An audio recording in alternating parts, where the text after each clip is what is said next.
예, 여러분들 반갑습니다. 4년 전에도 와서 1주년 때 말씀을 나눈 기억이 나는데 또 여러분들 이렇게 만나게 되니까 너무 많은 기쁨이 있습니다.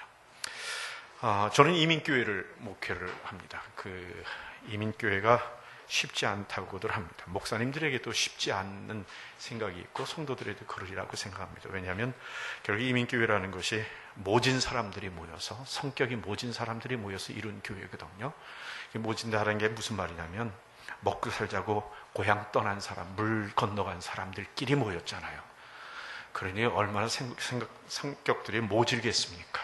자기 먹고 살겠다고 고향 떠나고 부모 떠난 사람들이 모여 있으니, 그리고 가서 살면서 힘들고 어려운 언어 문제, 문화 문제를 여러 가지 복잡한 문제들을 속에서 살아가면서 풀 데가 없잖아요. 풀 수 있는 것은 유일하게 교회밖에 없죠. 그러니까 그 교회에 와서 자기의 생각과 모든 마음의 힘듦, 어려움을 드러내놓으니까 교회가 힘들어질 수밖에 없는 건 사실일 것 같아요. 그러죠? 그런데다가 이민의 삶을 살다 보면 뭐 이것저것 움직여야 되는 곳, 먹고 살기 위해서 옮겨야 되는 것이 많다 보니까 한 곳에 정착하지 못하고 떠돌이 생활을 할 수밖에 없는 상황들에 있는 분들이 모여 있으니 그것 또한 쉽지 않은 곳일 수밖에 없는 거죠. 그러다 보니까 교회가 화평하고 좀 평안하고 화목한 교회가 그리 많지 않아요. 그 모든 사람들의 상처를 가지고 있는 교회의 모습이죠. 이 목회자들도 목회를 하면서 한 교회에서 내가 목회를 시작해서 은퇴하기까지 거기 있다가 떠나고 뭐 이런 생각을 별로 하지 않아요. 왜냐하면 워낙 교회가 어렵다 보니까, 상황이 어렵다 보니까 언제 어떻게 교회가 분열이 되고 문제가 생겨야 될지 모르고, 또 아무리 거기서 은퇴를 했다 하더라도 은퇴한 이후에 교회가 조용하게 가만히 있을 수 있는 이 마음의 확신이 없다 보니까 모든 목사님들도 그냥 자기 있을 때 열심히 하다 떠나는 이런 상황들의 반복된 모습을 가지고 있습니다. 그러면서 이제 가지고 있는 교회의 나름대로의 아픔과 힘듦의 원인들이 뭐냐라는 생각을 해보면 결국 뭐냐면 교회가 화목하지 못하고 화평하지 못한 데 그 이유가 있다. 아니, 누구 때문이 아닙니다. 이 화목하고 화평하지 못한 것 때문인 거죠.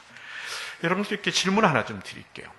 그리스도의 영은 화목의 영이다, 아니면 분열과 그리고 혼란의 영이다. 어느 쪽일까요? 맞나요? 여러분 그거 믿으시는 겁니까? 아멘이십니까? 근데 왜 화목의 영이 주인 되시는 교회가 화목하지 못할까요? 분명히 그리스도께서 화목의 영이시고 화평의 영이시면 그분이 머리가 된 교회는 화목해야 되고 화평해야 되잖아요. 그런데 왜 교회가 화목하지 않고 화평하지 않을까요? 그 얘기는 결국은 결론적으로 이 말이 되겠죠. 그 교회엔 누가 주인이지 않다? 그리스도께서 주인이지 않다라는 결론이 나올 수밖에 없는 것이고, 또 그렇지 않으면 또 가지 하나의 결론은 뭐냐면 그곳에 속한 성도들의 마음의 주인이 누가 아니다? 그리스도가 아니다 라는 결론이 나올 수밖에 없는 거죠. 그러니까 성도들 마음속의 주인이 그리스도가 아닌 사람들이 모여서 그리스도가 주인이 아닌 교회를 만들게 되다 보니까 그 안에 다툼이 있을 수밖에 없게 되는 거죠. 오늘 말씀 보면 하나님께서 우리에게 교회와 성도들에게 하시는 말씀이 있습니다. 그게 뭐냐면 우리가 예수 믿고 살아가는 과정에, 우리가 예수 믿고 교회를 이루어서 살아가는 그 모든 순간순간에 가장 중요한 일이 뭘까라는 겁니다. 그건 다름 아니라 화평입니다. 화평이라는 것이 가장 중요합니다. 교회를 화평한 교회로 만드는 것처럼 중요한 것은 세상에 없습니다. 그것을 위해서 우리가 어떤 값을 치루어도 우리는 가치 있는 것이 바로 교회의 화평입니다. 왜냐하면 그리스도의 몸된 곳이 바로 교회이기 때문에 그렇습니다. 여러분, 이 몸의 화평이라고 말하는 건 뭘까요? 우리 몸에 질병이 없는 걸 이야기하는 거 아닙니까? 우리 몸에 상처가 있다든지 견디기 어려운 질병들이 있으면 몸이 화평할 수가 없습니다. 그 싸움을 하느라고 그 몸이 힘들 수밖에 없는 거죠. 내 마음에 화평이 없게 된다는 게 결국 내 마음에 갈등과 싸움이 있다는 얘기 아니겠습니까? 교회에 만약에 화평하지 못하다면 그 교회는 건강하다라고 말할 수는 없는 겁니다. 결국 그 건강함을 지키지 못한 것 때문에 교회는 주저앉고 분열될 수밖에 없는 일들이 나타날 수밖에 없습니다. 성경은 교회를 몸이라고 얘기를 합니다. 그렇다면 우리의 인생 살아가면서 우리 몸에, 우리가 살아가는데 가장 중요한 것 중에 하나가 몸의 건강을 지키는 것일 수밖에 없잖아요. 우리가 건강하지 않으면요, 아무리 재능이 있어도 소용없고, 아무리 돈이 많아도 소용없고, 아무리 우리가 잘나고 이쁘고 똑똑해도 아무 소용이 없습니다.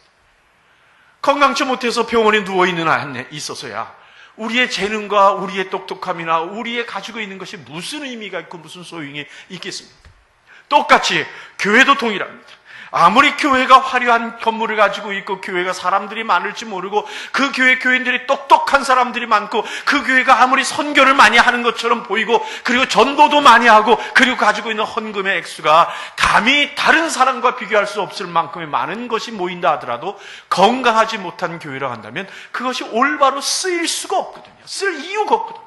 그 재능 갖고 싸우느라고, 그 사람들의 모임 갖고 싸우느라고 많으면 많을수록 고통스러운 게 이 분열하고 싸우는 교회의 모습들 아닙니까? 화평한 것처럼 중요한 건 없습니다.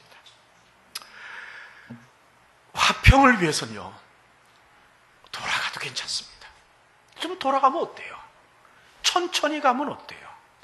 안 하면 어때요? 꼭 해야 되나요? 교회 안에 꼭 해야 되는 게 뭐가 있습니까? 복음 외에는 아무것도 없습니다. 그리스도의 복음 외에는 교회 안에 생명 걸릴 없습니다. 그렇다면 생명 걸릴 없는데 왜 생명 걸고 싸웁니까? 그래야 될 없거든요. 돌아가십시오. 그냥 돌아가십시오. 천천히 가십시오. 안 되면 안 하면 되는 거죠. 그렇죠? 한 3, 4년 뒤에 하면 되는 걸 아니 먼저 하겠다고 하다가 결국 못하는 사람들이 돼버리고 말잖아요. 그럴 필요 없습니다. 천천히 가십시오. 그리고요, 그냥 함께 가는 것이 빨리 먼저 목적을 이루는 것보다 훨씬 낫습니다. 여러분, 화평하지 않으면요, 결국 하나님 말씀이 들리지가 않습니다. 여러분들 마음속에 화평하지 않으면 주일날 이렇게 앉아 있어도 설교가 들리지 않아요. 마음이 괴롭지요. 그리고 그 설교가 귀 속에서 그냥 들어오기보다는 밖으로 흘러가 버리고 도리어 설교를 들으면 들을수록 마음에 분노가 생기게 되거든요. 화평하지 않으면 하나님의 말씀이 내 속에 영향력을 가져오지 못합니다. 그건 우리 가정에서도 똑같지 않습니까? 부모와 사이에 화평하지 않으면 부모 이야기가, 부모의 권면이 뭘로 들려요? 잔소리로 들리잖아요. 그리고 부모가 너 이래야 되지 않겠니? 라고 말하면 아이의 마음속에 무슨 생각을 해요? 엄마는 맨날 나 혼낸다고 생각하잖아요. 그 마음이 화평하지 않은 가정에서 나타나는 일이에요. 부부간에 화평하지 않으면 모든 이야기에 가시가 있게 되잖아요. 당신은 맨날 왜 그런 식으로 얘기해? 그런 얘기 안 하면 안 돼? 라고 이야기를 하잖아요. 아니, 내가 당신 잘생겼다고 이쁘다고 하는 얘기잖아. 아니, 왜 나한테 꼭 이런 식으로 이쁘다고 얘기해야 돼? 라고 얘기하며 서로 간에 갈등하게 되거든요. 그러니 화평하지 않은 곳에서는 아무것도 이루어질 일이 없는 겁니다. 교회는 목적을 이루는 곳이 아닙니다. 무엇이 교회의 목적일까요? 한번 생각해 보십시오. 여러분, 교회가 뭐 하는 것이 교회의 목적일까요? 다시 물어볼게요. 여러분, 가정의 목적은 뭘까요? 뭘 하는 게 가정의 목적이죠? 애 많이 낳는 거? 웃기죠? 그걸 말하기에는, 아니, 애를 낳아야죠. 그렇죠? 가정에 아이가 있는 건 자연스럽고 당연한 거지만 그것이 목적은 아니에요. 돈 벌어서 잘 사는 것이 가정의 목적입니까? 여러분, 결혼의 목적이 돈 벌어서 잘 사는 겁니까? 상당히 세속적이죠, 그러면? 가정의 목적이 뭘까요? 몰라요. 뭐라고 얘기하기는 정말 말할 수 없는, 목적이 뭐냐라고 한마디로 말할 수 없는 거예요. 왜냐하면 가족의 목적이라는 게 그렇게 사랑하는 사람이 만나서 서로 간에 살아가는 것 그 자체거든요. 교회도 똑같습니다. 우리가 억지로 교회를 이루려고 해서 되는 거 아닙니다. 예수를 믿는 우리 모두는 다 교회입니다. 믿는 순간 교회가 되는 겁니다. 그러니까 어떤 목적을 갖고 교회를 이루는 게 아닙니다. 예수를 믿는 순간 하나님 아버지를, 우리가 하나님을 아버지로 모시는 가족끼리의 그냥 자연스러운 공동체의 삶입니다. 교회가 뭐가 목적이겠습니까? 교회를 크게 성장시켜가지고 건물을 세우는 것이 목적입니까? 아닙니다. 건물도 필요하지만 그거는 가정이 건강하게 된 결과로 나타나서 몸이 크니까 어떻게 돼요? 옷을 큰 거 사 입어야죠. 그렇죠? 발이 커지니까 어떻게 해요? 신발을 새로운 걸 사야죠. 그리고 오래 지내다 보니까 신발이 낡았어요. 낡은 거 새 신을 사러 신어야죠. 이게 뭐예요? 건물을 짓는 것과 동일한 얘기거든요.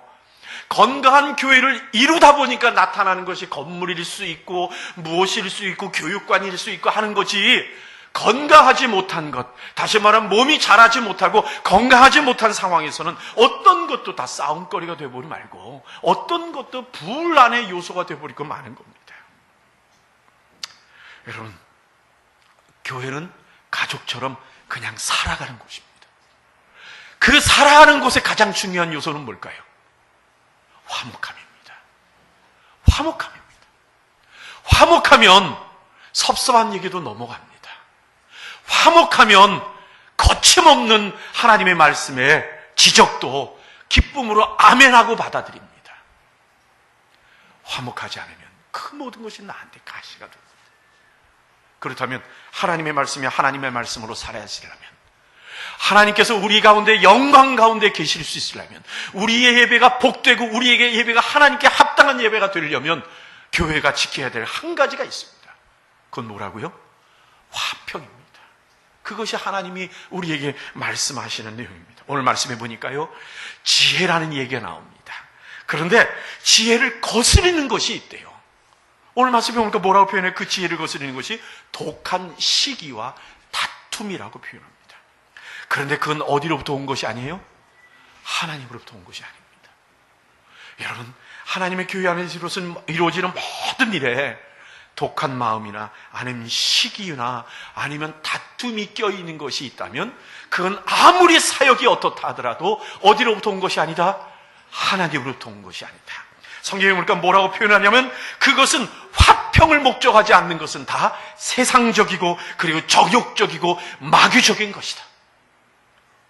화평을 목적으로 하지 않는 그 모든 것, 우리가 교회 안에 어떤 사역이라 하더라도 어떤 섬김이라 하더라도 화평을 목적으로 하지 않는 것은 세상적이고 정욕적이고 마귀적이고 그 결과는 무엇이에요? 시기, 다툼, 요란, 악한 결과로 나올 수밖에 없는 것이다. 그렇다면 그것은 하나님의 일이 아니고 그리스도의 몸된 교회에 속한 것은 결단코 아니다. 여러분, 우리 교회도 그랬던 교회였어요. 우리 성도들 몇 분 와 계시지만, 처음에 제가 갔던 때가 우리 교회 7년째 되는 해였었어요. 7년째 되는 해에 가서 담임 목사가 됐는데, 제가 몇 번째 목사인 줄 아세요? 4번째 목사예요. 교회가 7년 됐는데 4번째 목사예요. 그 앞이 어째쓸까 하는 것은 뻔히 아시겠죠. 한 목사님은 6개월 계셨어요. 교회 담임 목사로. 그러니 교회가 참 어려운 교회였고요. 제가 갔을 때도 저희 교회도 이미 깨져서 담임 목사님이 옆에서 다시 목회를 시작한 그런 교회의 상황이었어요. 30여 명 되는 성도들 가서 만나보니 예수 믿는 사람은 한 10명 남짓 되고 나머지 사람들은 관계로 와서 껴서 모여서 이제 마치 그러니까 교회가 무슨 모습이냐, 무슨 사회단체처럼 같은 그런 모습을 가지고 있게 돼 있는데 만나보니까 전부들 오늘 떠날까 내일 떠날까. 이게 예수 안 믿는 사람이 한 20여 명 되다 보니까 그분들이야 굳이 싸움 있는 교회 모토로 남아있겠어요. 예수도 안 믿는데. 그러니까 다음 주 떠날까 그 다음 주 떠날까 계획하다가 새로운 목사가 온다니까 어떤 목사인지 한번 보고 떠나자 이 생각 갖고 지금 남아있는 성도들이 대부분이었었어요. 그러니 가서 교회를 이루는 것 자체가 저한테는 너무나 힘든 일 중에 하나였던 거죠. 여러분, 그런데 화평하지 않으면요 전도가 안 됩니다. 놀라운 건 저희 교회 성도들이 열심히 전도를 하는데 그 전에 전도를 해가지고 어떻게 했냐면요, 우리 교회로 데려오지 않고 다른 교회를 소개하더라고요. 우리 성도들이 그런 얘기를 하더라고요. 우선 실은요 지금까지 저희 전도를 하는데 우리 교회 오란 얘기 못했어요. 우리 교회 오란 얘기 못했어요. 이런 얘기를 하는 거예요. 참 놀랍더라고요. 전도를 해서 저쪽 교회가, 전도를 해서 이쪽 교회. 이게 성도의 마음속에 얼마나 슬픔이겠어요. 나는 이 교회 다니면서도 내 교회를, 내가 섬기는 교회, 내가 속한 교회를 사람들에게 소개하지 못한다는 아픔이, 이게 참 우리 성도들에게 있었던 것 같아요. 여러분, 화평하지 않으면 그 교회 안에 구원의 역사가 일어나지 않거든요. 아니, 간혹 있을 수 있어요. 그 화평하지 않은 교회에 와서도 예수 믿는 사람들이 있어요. 그런 사람은 어떤 사람이냐면 하나님께서 그 한 사람에게 특별한 섭리를 가지고 있는 분들밖에 그 예외는 아니에요. 보통은요 일어나지 않아요. 요즘은요 거꾸로 돼서 다른 교회 성도들이 우리 교회에 가라고 소개한다 그러네요. 참 감사한 일이에요. 2주 전에 새가족 모임을 저희 집에서 갔는데 그때 한 가정이 얘기하다 보니까 어느 교회 다녔는데 그 교회 교인이 그냥 한빛교회 가라 그래서 왔다고 그 얘기를 듣는 순간에 그 옛날에 있었던 생각이 얼굴에 이렇게 떠오르더라고요. 참 감사해요. 화평한 교회는요 변화가 많이 일어나요. 여러분 사람들마다 이 힘들고 어려운 공허한 마음이 있거든요. 그러니까 술 많이 마시잖아요. 그러니까 세상의 것들을 자꾸만 뭔가 내 마음을 쏟을 것들을 찾아다니잖아요. 그거거든요. 그러니까 남편들에게 술 많이 먹는다고 뭐라 그러지 말고 그 마음의 공허함을 풀어주면 돼요. 예?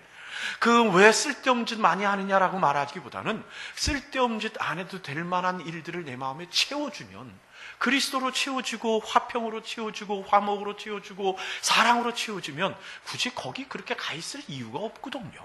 집에 있어도 재밌는데 왜 밤마다 나가 있어요? 그럴 이유가 없단 말이죠. 교회도 똑같은 모습이에요. 사람들마다 다 마음속에 공허함이 있는데 그 공허함을 갖고 교회에 왔는데 와서 보니까 교회가 또 싸우고 있다 그러면 성도들이 왜 교회에 와야 될 이유가 있을까? 안 믿는 사람들이. 그러니까 사람들이 왔다가 교회가 화목하면 내 마음의 채워짐 때문에 여긴 뭐 이상한 사람들이 모여있는 것 같다 라는 생각을 가지고 교회에 남게 되거든요. 처음에야 뭐 예수 믿게 되나요? 아니잖아요. 교회 그냥 좋아서 남는 거잖아요. 사람 좋아서 나오는 거잖아요. 나오다 보면 아니 아이들 키우려고 나오는 거잖아요.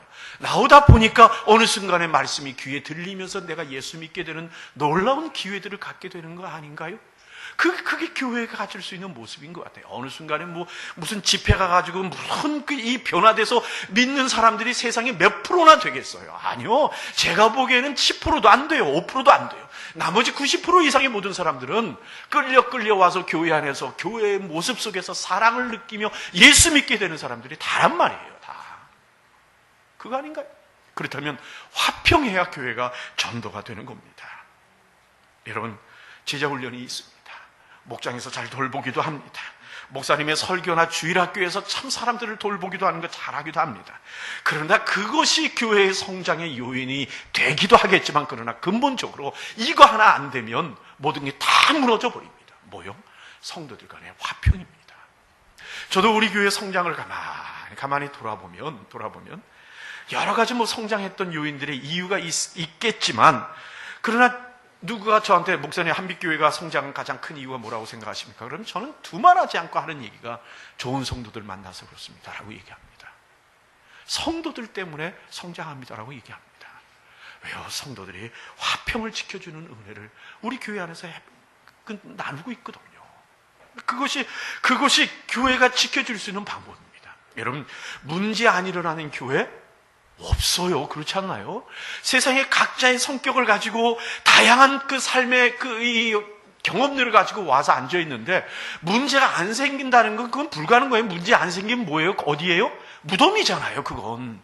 근데 무덤에 가보면 무덤도 부패해요. 그렇죠? 몸도 부패해요. 아무 일이 일어나지 않는 곳이라는 건 이 세상에 있을 수가 없어요.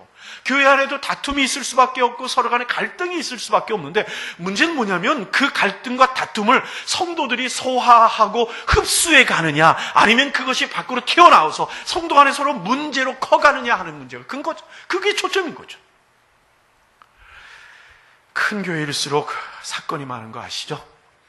예, 우리 쉽게 하는 속담이 있잖아요. 가지 많은 나무 바람 잘 날 없다. 그렇습니다.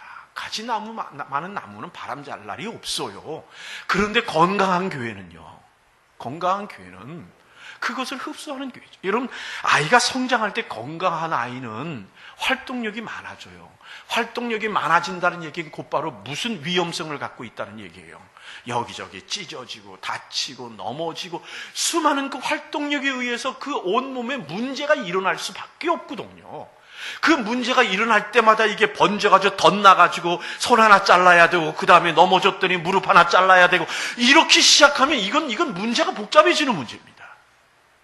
그런데 건강한 애는 어때요? 아무리 아파도 다친 것 금방 자기가 자생하잖아요. 그냥 이렇게 그 건강함이 없어지는 거거든요. 감기만 걸리면 폐렴으로 바뀌어버리면 그거 도대체 어떻게 아이를 길러냅니까?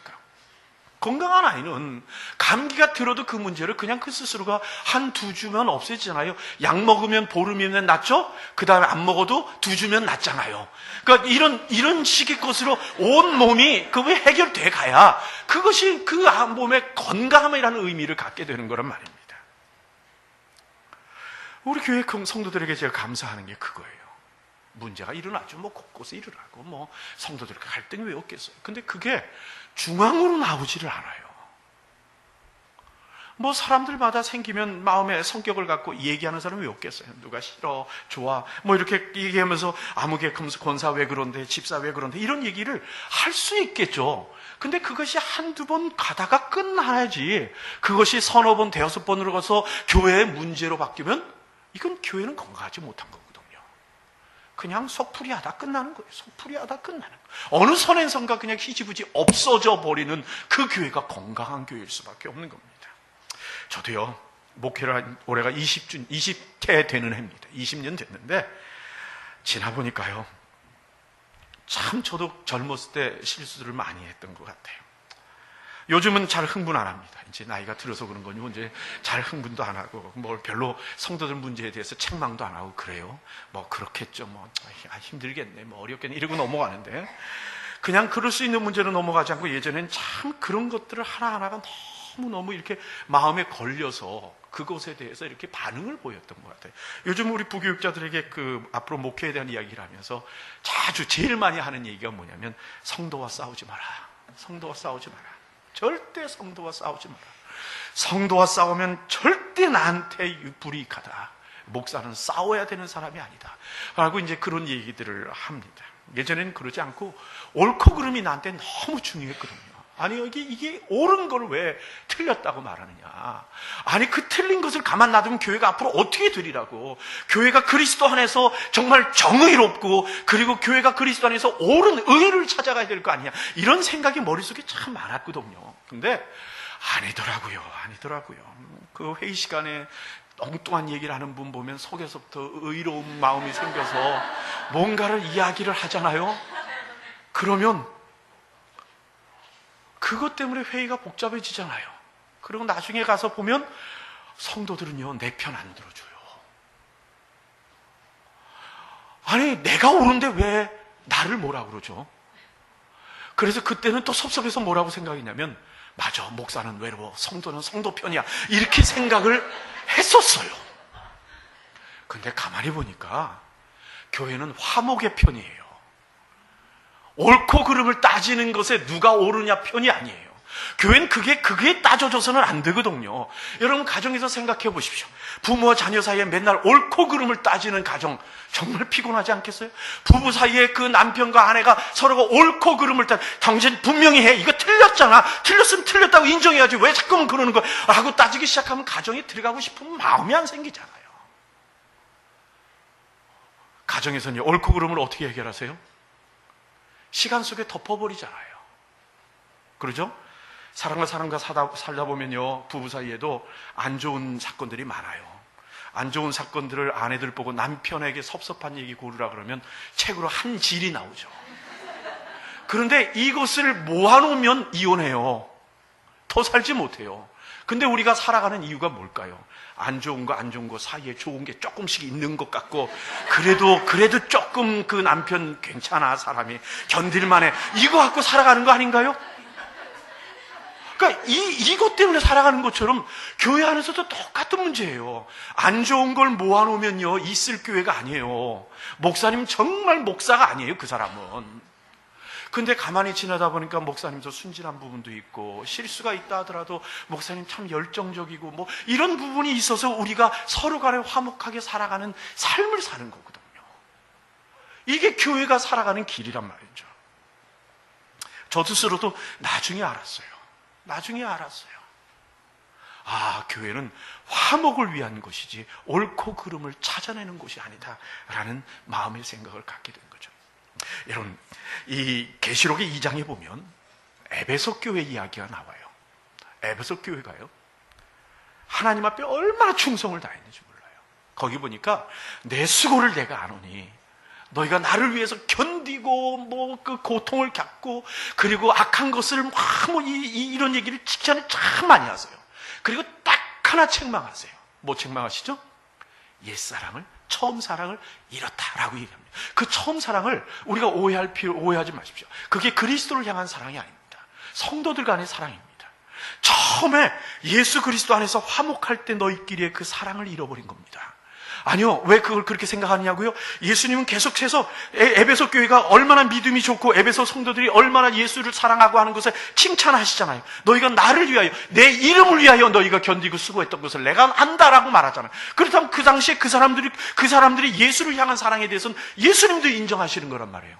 근데 딱 하나 잃어버린 것이 있다. 뭐다? 너희끼리의 처음 사랑을 잃어버린 거예요. 왜요? 이단을 쫓아내고 악한 자를 쫓아내고 불의한 자를 쫓아내고 가르다 보니까 눈이 어떻게 됐어요? 찢어졌거든요. 교회 안에 오면 모두가 다 눈이 찢어져서 와서 누가 옳은가 누가 그른가를 찾아다니기 시작하고, 누가 니골라당인가, 누가 어저께 밤에 니골라하고 만났던가, 누가 아무개 장로하고 사이에서 무슨 일이 있었던가, 이런 거 찾다가 보니까 서로 마음이 거칠어져 버린 거예요. 주님께서 뭐라 그래요? 촛대를 옮기시겠다 그래요. 성도끼리 화목을 찾지 않으면 내가 촛대를 옮기겠다고 말씀하세요. 아무리 우리가 그리스도 앞에 아름다운 예배를 드리고, 아무리 우리가 그리스도의 고백을 하고, 아무리 하나님을 위해 생명을 바쳐 사랑한다라고 말을 한다 하더라도 뭐 하지 않으면, 화목을 이루지 않으면 어떻게 하시겠다고요? 촛대를 옮기시겠다고 말씀하세요. 이게 주님의 말씀이란 말입니다. 오늘 말씀해 보니까 화평케 하는 자는 화평으로 심어 의의 열매를 맺는다고 말씀을 하십니다. 산상수훈에 보니까 화평케 하는 자는 복이 있나니 저희가 뭐라고요? 하나님의 아들이라 일컬음을 받을 것이며.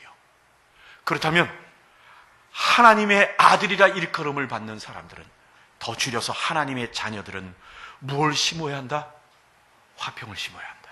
그리고 뭘 맺어야 한다? 그 결과로 의의 열매를 맺는 겁니다. 여러분, 의의 열매는 옳고 그름을 따져서 맺는 거 아닙니다. 의의 열매는 화평을 심어서 맺는 것이 의의 열매라는 사실을 우리가 잊지 말아야 합니다. 여러분, 저희 교회가요, 회의가 없어요. 공식 회의는 1년에 딱 2번밖에 없습니다. 재직회 1번, 공동회의 1번밖에 없습니다. 물론 모든 교회가 공동회의 1번밖에 없는데, 재직회는 많이 하는 데는 매달, 그리고 3개월에 1번 이렇게 하지만 저희는 1년에 딱 1번밖에 안 합니다. 뭘 위해서요? 내년도 사업 계획을 위해서 준비하는 재직회 딱 1번만밖에 안 합니다. 왜 그렇게 했느냐면, 저희 교회가 3, 40명밖에 안 되는데도 매달 재직회가 있었어요. 3, 40명 모이는 교회에 한 달에 모여서 재직회를 하면 할 안건이 뭐가 있을까요? 아무것도 없어요. 정말 아무것도 없어요. 그런데 아무것도 없지만 재직회로 모여야 되잖아요. 그러니 목사는 재직회로 모인 성도들에게 모임의 가치를 만들어줘야 되잖아요. 그러니까 없는 안건을 만들어서 논의할 내용을 올려놓는 그 족족의 그게 싸움인 거예요. 그러니까 지금 말하면 다음 달 10만 원 써야 될 10만 원 정도 쓰는 것 같고 싸워요. 서너 시간을. 처음에 몰랐어요, 그거를. 가만히 보니까 할 일도 없는, 할 말도 없는 회의가 이루어지니까 이게 싸움이 나는구나. 그래서 3개월에 1번으로 옮겨봤어요. 근데요, 교회 5, 60명, 그때는 5, 60명, 7, 80명 되는 교회에 3개월 돼도 논의할 게 없더라고요. 왜냐면 연초에 다 결정했잖아요. 결정한 내용대로 하면 되는 거지, 그걸 매달 모여가지고 뭘 또 결정을 해야 돼요. 그래서 1년에 1번으로 바꿔버렸어요. 위원회에는 모이겠죠. 모이죠. 그러나 위원회는 잘 모여도 전체 회의는 안 한다. 1년에 1번만 하자. 그런데요, 저희 교회 사이즈가 됐는데도 불구하고 1년에 1번 재직회 하는데도 부족하다는 얘기 안 나와요. 1년에 연초 재직회 때 결정했던 모든 것 1년 다 산 다음에 잘 살았나 못 살았나 확인하면 되는 거지, 굳이 그 중간에 회의들을 만들어가지고 오기도 싫은 사람 억지로 데려다 앉혀놓으니까 결국 앉아서는 할 얘기를 해야 되잖아요. 그 다음에요, 사람들 속에 그런 것이 몸에 배있는 사람들이 있어요. 문제가 있는 것을 자양분 삼아 먹고 살아가는 사람들이 있어요. 성격상. 그러다 보니까 문제가 없는 곳에는 견디지를 못해요. 재미가 없어요. 뭐가 사건이 일어나고 문제가 있어야 내가 살아있는 느낌을 갖는 사람이 있어요. 교회가 이걸 길러주면 곤란합니다. 저는 우리 교회 성도들한테 감사한 거 그거예요. 사람에게 마음에는 두 가지 마음이 있습니다. 하나는 착한 마음, 하나는 나쁜 마음. 뻔하겠죠? 그런데 사람은요, 어느 모임에 갈 때 그걸 결정을 합니다. 이 모임에 가서 내가 착한 마음을 쓸 것인지 나쁜 마음을 쓸 것인지를 결정을 합니다. 딱 갔는데 여기가 와보니까 사람들이 참 스쿨스쿨스쿨하고 막 눈치 보면서 서로 싸운다 그러면 착한 마음을 접고 이 동네는 나쁜 마음을 쓰는 곳이구나 하고 이게 버튼을 누르고 들어가서 똑같이 한 달도 안 돼서 똑같은 사람이 됩니다. 근데 착한 마음을 쓰는 곳에 가면요, 내 자신이 여기선 착한 마음 쓰는 곳이구나 생각하고는 악한 마음을 덮고 내 속에 있는 착한 마음을 사용합니다. 그러면 나도 똑같이 착한 사람인 척하고 살아가는 겁니다. 아니요, 이것을 나쁘다고 가식이라고 생각하지 마세요. 우리 모두가 그래요. 그거든요. 그러니까 앞에 선 성도들이, 앞서간 성도들이 착하게 살아가면 뒤에 오는 모든 사람들이 이 동네는 착한 동네구나 하고 착한 마음의 버튼을 누르고 살아가는 거예요. 근데 앞에 사람들이 모여가지고 전부 이간질하고 뭔가 궁얼궁얼하고 살아가면 그 사람에게 두 가지 마음이 다 있기 때문에 또 한 가지를 누르고 그 마음을 갖고 이 동네에서 살아가는 이 생존의 법칙을 배우는 거죠. 하나님의 교회가 어디로 가야 될지. 저는 우리 성도들에게 너무 감사한 부분이 그겁니다. 앞서는 우리들의 선배들, 형님 같은 장로님, 친구 같은 우리 성도들, 그리고 동생 같은 우리의 그 성도들이 함께 모여서 먼저 화목의 길로 가져왔기 때문에 뒤에 사람들이 와도 그냥 화목함을 선택해 가는 겁니다. 자, 여기서 거짓말을 못해요. 왜냐하면 증인들이 몇 앉아 있잖아요. 바로 올해 1월 달에 한국으로 돌아간 사람들, 작년에 한국으로 돌아간 사람들, 아직도 목자로 지금 휴가 나와 있는, 그 출장 나와 있는 성도가 여기 있잖아요. 그러니까 이 말 거짓말하면 나 큰일 나요. 여러분, 교회는 큰 소리 치는 사람 뜻대로 되는 것이어서는 안 됩니다. 교회는요, 인내하고 기다리며 화목을 소망하는 사람들이 교회를 이끌어가야 합니다. 이 교회가 문제가 되는 게 그거잖아요. 화평하지 못한 이유가 뭐죠? 문제가 생겼을 적에 분열을 일으키는 사람들은 남고 그걸 못 견디는 화평을 위한 사람들이 떠나요. 그럼 교회는 주저앉는 거죠. 아니요, 화평을 사모하는 사람들이 끝까지 견뎌서 분열을 좋아하는, 그걸 먹고 살아가는 사람들이 너무 깨끗해서 화목해서 먹을 것이 없어서 떠나는 것이 돼야 돼요. 그것이어야 뒤에 교회가 살아갈 수 있고 하나님이, 그리스도가 머리 된 교회라고 말할 수 있는 겁니다. 때가 아니라고 견디고 참고 기다리면 결국 그분들에 의해서 하나님의 교회가 이루어집니다. 그래서 전 여자들을 무서워합니다. 제 아내가 참 순종적인 아니었어요. 견디더라고요. 기다리더라고요. 어느 순간에 지금은 제가 순종적인 남편이 되어요. 이 때를 만나더라고요. 어느 순간에 딱 역전이 되더니 회복이 안 되네요. 그래서 난 여자가 무섭다 이렇게 얘기를 하는데, 그렇습니다. 기다리면 됩니다. 화목함으로 기다리면 결국 화목한 교회를 이루고, 화목이 아닌 것을 좋아하는 사람들은 서로 간에 어정어정하다 떠납니다. 있을 곳이 아니거든요. 그러니까 그분들 떠나는 것을 아쉬워하거나 막 못 견뎌하지 마십시오. 그분들은 자신들이 먹을 수 있는 것이 있는 곳으로 가야 되거든요. 여러분, 화평을 위하여 심지 않는 모든 수고와 노력은 위로부터 난 것이 아니고 하나님의 명령이 아님을 꼭 기억합시다. 의의 열매를 맺지 못하면요, 평생 우리가 수고해봤자 소용이 없습니다. 바울이 그런 얘기를 했죠. 예수 믿는 사람은 결국은 언젠가는 불 가운데로 지나가 하나님 앞에 갈 겁니다. 그때 우리의 평생에 살아왔던 모든 삶이 불 속에서 한번 태워질 겁니다.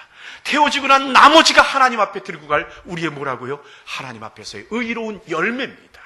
그런데 우리가 다툼과 고통과 아픔으로 만들어놓은 수많은 것들, 그것들은요 결국 그 불 앞에서 다 태워질 겁니다. 나는 교회에서 수고했고, 나는 교회에서 노력했고, 나는 교회의 이름을 남겼다고 할지 모르지만 그 불 가운데 화평을 이루지 못한 모든 것들은 다 타버릴 것이고, 나는 빈손 들고 벌거벗은 모습으로 하나님 앞에 갈 수밖에 없어서 부끄러운 구원밖에 내게 남은 것이 없단 말입니다. 오늘 말씀하지 않습니까? 화평케 하는 자는 화평으로 심어 무엇을 이룬다고요? 의의 열매를 이루는 겁니다. 하나님 앞에 가는 그 의의 열매, 그건 화평한 자에게만 나타나는 겁니다. 여러분, 우리 규련 사랑의 교회, 화평한 교회 되기를 원하십니까? 온 성도들이 의의 열매 들고 하나님께 가는 그 교회가 되기를 원하십니까? 아멘. 예. 제가 오기 얼마 전에 교회에 어려운 소식을 들었습니다. 그것도 실은 목사님을 통해서 들은 게 아니라 또 오고 가는 우리 성도들을 통해서 얘기를 듣고는 참 마음에 가슴이 아파서 그것 때문에 많이 기도했는데, 목사님께 원해서 제가 격려하고 위로하기를 원했어요. 저는 저 나름대로 엉터리 없는 공식 하나를 정한 게 있습니다. 뭐냐면요, 여러분 그거 아시죠? 물리학 제1법칙이 뭐죠? 제2법칙이 뭐죠? 그 순서 모르지만 하여튼 간에 질량 불변의 법칙이 있잖아요. 제가 믿고 있는 확실한 이 신앙의 원리가 있습니다. 고난 질량 불변의 법칙. 이건 제가 믿고 있는 겁니다. 사람은 고난의 양이 있다고 전 각 사람마다 생각을 합니다. 그 고난을 결국은 인생을 살아가면서 겪을 수밖에 없는데, 그걸 어떻게 겪느냐 하는 문제는 중요하다. 우리 규련 사랑의 교회가 50명에서 100명으로 올라갈 때 한 번쯤 고난을 겪었을 겁니다. 100명을 넘었을 적에 또 고난을 겪을 수밖에 없습니다. 그리고 200명 선이 넘을 때 또 한 번 고난을 겪을 수밖에 없어요. 이건 교회가, 왜 교회가 꼭 그렇게 변화해야 되느냐고요? 그러니까 고난을 겪어야 되느냐고, 겪을 수밖에 없는 거거든요. 왜냐하면 50명일 때 사람들이 50명 교회에 와서 갖는 생각들이 있어요. 100명을 넘어가면요, 사람들이 100명 교회에 와서 갖는 생각들이 있거든요. 그 순간에 50명 교회에 머물러 있던 사람은 100명을 넘어갈 때 적이 돼요. 암세포가 돼요. 그러니까 50명대 생각을 떨쳐버리고 100명으로 올라가야 되고, 100명의 생각을 떨쳐버리고 200명으로 가야 되는데, 그게 아니라 예전에 20, 30명, 30, 40명일 때 생각을 가지고 굳히고 있는 사람들은 결국 교회가 성장할 때마다 항상 걸림돌, 가시가 될 수밖에 없어요. 그 고통을 겪으면서 뭔가 변하는 시기를 가져야 될 수밖에 없는 거죠. 그런데 좋은 방법은 뭐냐면요, 고난 질량 불변의 법칙이 맞다면 여러분들 좋은 방법은 화평을 위하여 미리 고난을 조금씩 겪는 겁니다. 내가 그 화평을, 교회의 화평을 만들기 위해서 내 스스로 고난을 겪어나가는 겁니다. 교회가 고난을 스스로 자처하는 겁니다. 그러려면 200명, 300명, 400명이 넘어갈 때 그 넘어가야 되는 순간순간에 이미 지불한 고난의 값이 있기 때문에 그 순간을 쉽게 넘어갈 수 있게 되는 겁니다. 여러분, 지금 규련 사랑의 교회도 그 고난을 겪었다고 생각을 합니다. 그것 때문에 뒤로 물러났다고 생각하지 마십시오. 지금 값을 치렀다고 생각을 하십시오. 그리고 여러분들이 화목하게 되면 이제는 그 단계를 또 하나 점프업하게 될 겁니다. 그 단계를 점프업하는 거라고 생각하지 않고 그 고난을 되씹으면서 서로 간의 불만과 비판과 서로 책임을 묻고 있다면 그분들은 올라가지도 못하고 이 안에서 또 그 고난의 값을 치르게 돼버리고 말 겁니다. 여러분, 힘내십시오. 전 여러분들의 소식을 들었을 때 불안해하거나 두려워하지 않았습니다. 때가 됐구나, 왔구나라고 생각을 했고, 그리고 그래, 박 목사님 고생 좀 했겠네. 목회가 그거지. 그 목사님이 갑자기 카톡이 왔어요. 뭐라고 왔냐면, 목사님, 이번 일 겪으면서 내가 목사님께 정말 죄송합니다. 제가 부교육자 때 했던 일을 생각하면서 목사님께 정말 죄송하다는 글을 씁니다라는 편지가 왔어요. 그게 무슨 얘기인지 난 모르겠지만 자신은 알겠죠. 자기는 알리라. 그 얘기는 무슨 말이냐면, 부교육자 때는 감히 생각하지 못하던 일들을 담임 목회하면서 경험하면서 이 목회가 뭐구나라는 걸 배워가는 겁니다. 그래야지 이 고난이 목사님을 키우는 거예요. 이 고난이 목사님을 하고 그 다음 단계를 준비하게 하는 거예요. 그 얘기는 무슨 말이냐면 고난이 올 때 서로 비난하지 말고 책임을 묻지 말고 고난이 왔을 때 서로를 감싸고 화목을 만들어주는 교회, 그 교회는 하나님이 쓰시는 교회입니다. 아니, 숫자적으로 성장한다는 말을 세속적으로 우리 쓰지 말고 어떻게 얘기할까요? 하나님이 쓰시는 교회입니다. 하나님이 준비시키는 교회고, 그리고 수많은 사람들이 이 교회를 통해서 예수 믿고, 수많은 사람들이 이 교회를 통해서 믿음이 성장하고, 수많은 사람들이 이 교회를 통해서 하나님의 영광을 경험할 수 있는 그릇을 만들어주시는 교회다. 아멘입니까? 예, 그런 교회가 되기를 진정으로 소원합니다. 제가 몇 년 뒤에 다시 여기 와서 설교하게 될지 모르겠지만 그때는 또 다른 여러분들의 모습을 보는 기회가 되기를 원하고, 실은 여러분들의 교회의 모습에 우리 교회 성도들이 얼마나 관심을 갖고 있는지 모릅니다. 제가 목사님한테 지난번 체육대회 사진을 받았습니다. 전 너무 기뻐서 성도들한테 돌렸더니 다 갖고 있더라고요. 그러니까 전 기뻐서 장로님들한테도 보내고, 우리 이 규련 사랑교회 그 사진입니다 하고 보냈더니, 예, 이미 받았습니다. 근데 하나도 안 보냈대. 그러니까 어딘가 우리 성도들이 규련 사랑교회에 박 목사님의 목회하는 일에 관심 갖고 그렇게 서로 간에 찾아 들어가 보기도 하고 꺼내기도 하고 그러는 것 같아요. 여러분들, 우리도 기도하겠습니다. 여러분들 힘내십시오. 아멘. 우리 같이 한번